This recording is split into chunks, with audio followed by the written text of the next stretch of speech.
Bien-aimés dans le Seigneur, bonjour. Nous voici à notre rendez-vous hebdomadaire de partage de la parole de Dieu, la 392e publication qui a rapport avec le thème « Jésus est la porte des brebis », autrement dit, Jésus le bon berger. Avant toute chose, je vous invite à louer Dieu Tout-Puissant, à le magnifier pour sa protection, pour tout ce qu'il fait pour nous, afin que nous soyons ici, en ce moment précis, en train de mener cette activité dans le nom de notre Seigneur Jésus-Christ. Je vous rassure que l'Esprit Saint, l'Esprit de Dieu, est avec nous et nous conduit pour une bonne activité au nom de Jésus-Christ. Amen. Dans l'explication, bien-aimés, je vous dirai ce que nous pouvons retenir de ce thème. Alors, en charge d'un troupeau, le berger doit le conduire là où la nourriture est abondante, veillant avec soin que les brebis paissent en toute tranquillité. Au-delà d'un simple devoir, le berger manifeste de véritables qualités de cœur qui sont indispensables à l'exercice de son métier.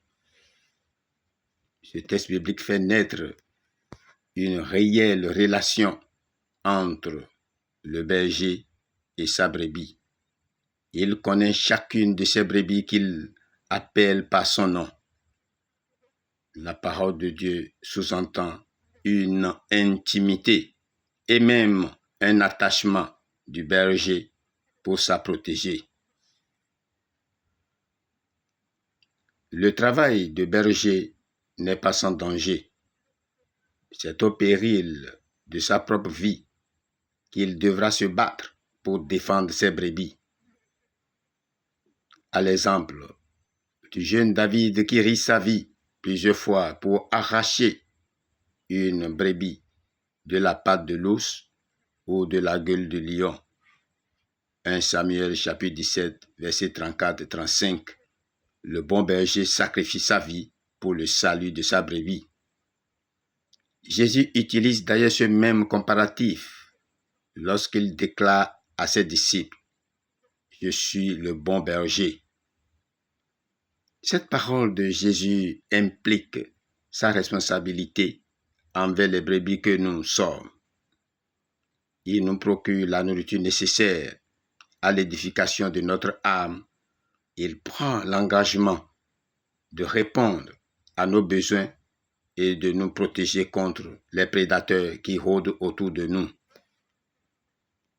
Sa mission envers nous n'est pas un simple devoir, mais c'est dans le cadre d'une vraie relation intime, empreinte de tendresse et d'affection qu'il nous prodigue au quotidien tous les soins nécessaires à notre épanouissement. Bien-aimés, pour qu'il en soit ainsi, pour que nous puissions bénéficier de ces privilèges, un travail est fait en amont dans le cœur de chacun. C'est ce que le premier texte veut nous faire savoir en ce qui concerne le bon berger. Alors, dans le livre d'Ésaïe chapitre 40, versets 1 à 11, dans cette division, il est question essentiellement de l'œuvre de Dieu dans les cœurs pour les tourner vers lui. Notre prière en abordant cette lecture est qu'une telle œuvre se fasse dans chacun de nos cœurs. Seule la grâce divine peut l'accomplir et pour cette raison, Dieu commence par en parler et il parle de consolation et de pardon. Parmi les cris qui retentissent au début de ce chapitre, versets 2, 3, 6, 9, il est un message que nous reconnaissons, ce sera celui de Jean baptiseur. Jean chapitre 1, verset 23. Les évangiles nous apprendront de quelle manière il a préparé le chemin du Seigneur Jésus. L'appel suivant, cité en 1 Pierre chapitre 1, verset 24, compare le caractère fragile et passager de la chair, y compris ce qu'elle peut produire de plus beau, sa fleur, avec la vivante et permanente parole de Dieu. Matthieu chapitre 24, verset 35. Enfin, Jérusalem est invité à annoncer à tous, voici votre Dieu. Sommes-nous aussi des messagers de bonnes nouvelles? Bien-aimés, voilà cette question qui nous amène à aborder le 10e chapitre de Jean, verset 10 à 11. Ici, le voleur est signalé au verset 10 pour faire ressortir la manière d'agir du véritable berger. Le voleur ne vient que pour voler et tuer et détruire. Moi, je suis venu afin qu'elle ait la vie et qu'elle l'ait en abondance. Avec le vrai berger, la brebis possède la vie et qu'elle vit la vie ainsi que la nourriture, la liberté et la sécurité. Et il donnait la vie aux brebis qu'il trouvait dans la bergerie juive, mais il voulait qu'elles l'eussent en abondance. Pendant que Jésus était ici-bas, ceux qui allaient à lui avaient la vie, parce qu'il était la vie. Mais pour avoir la vie en abondance, il fallait que Christ passât par la mort et qu'il ressuscitât.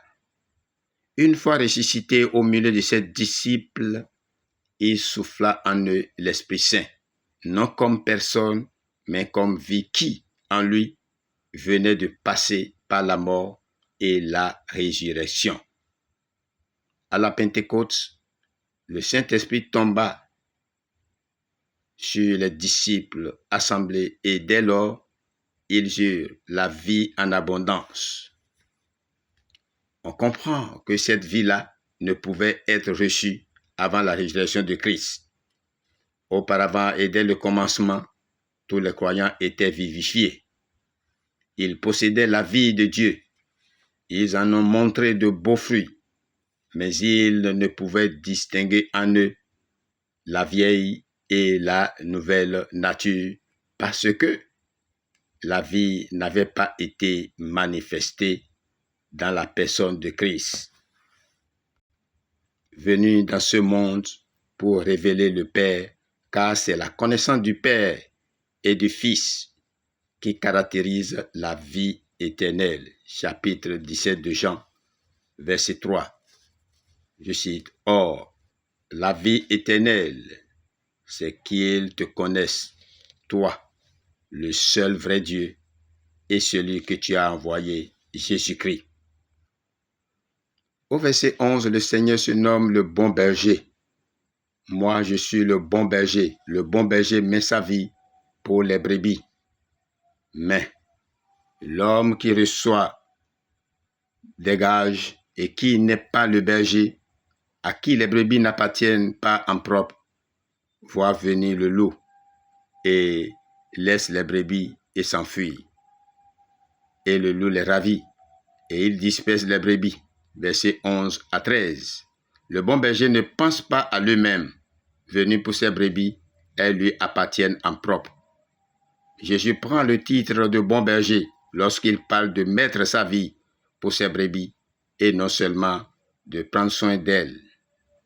Son amour est si grand qu'il ne tient aucun compte de sa vie, pourvu que ses brebis ne périssent pas lorsque vient le loup. C'est ce que le Seigneur a fait en allant à la croix. Il fallait nécessairement sa mort pour qu'elle eusse la vie. Mais Jésus fait ressortir ici qu'au lieu de se parigner, il met sa vie pour ses brebis sans défense. C'est dans cela ce cantique 651 du livre Yoruba est indispensable pour accompagner cette activité. L'amour de ce monde n'est rien du tout. C'est rien que la vanité. Il n'y a aucun autre sauveur en dehors de Jésus-Christ, le seul, le chemin, la vie et la vérité. Il a déjà tracé le chemin pour toi. Il ne reste que ton engagement sur ce chemin de salut, afin de passer par le Fils pour connaître le Père. Et ensemble, vous êtes unis, vous êtes un seul, et tout est beau, tout est magnifique. Le salut est assuré.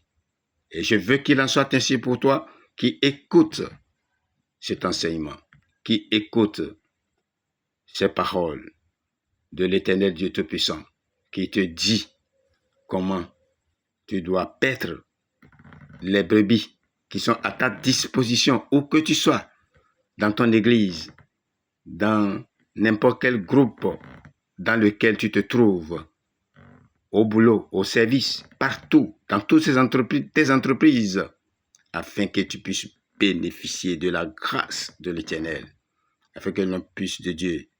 Voilà un bon fils, un digne fils qui marche selon les pas de son Sauveur, de son Seigneur, et qui est ensemble avec Christ. Ensemble, marchons dans ses pas, marchons comme il nous avait demandé, et nous devons le faire. Et tout marche bien. Au nom de Jésus-Christ, je vous livre ces activités. Amen. Qu'elles soient pour vous un sujet de joie et d'allégresse toute votre vie. Amen. Votre bien-aimé, le Seigneur, apôtre, Ngbo Denakpo, Ignace, des églises des Chérubins Séraphins. Je vous remercie. À très bientôt pour d'autres activités dans le Seigneur.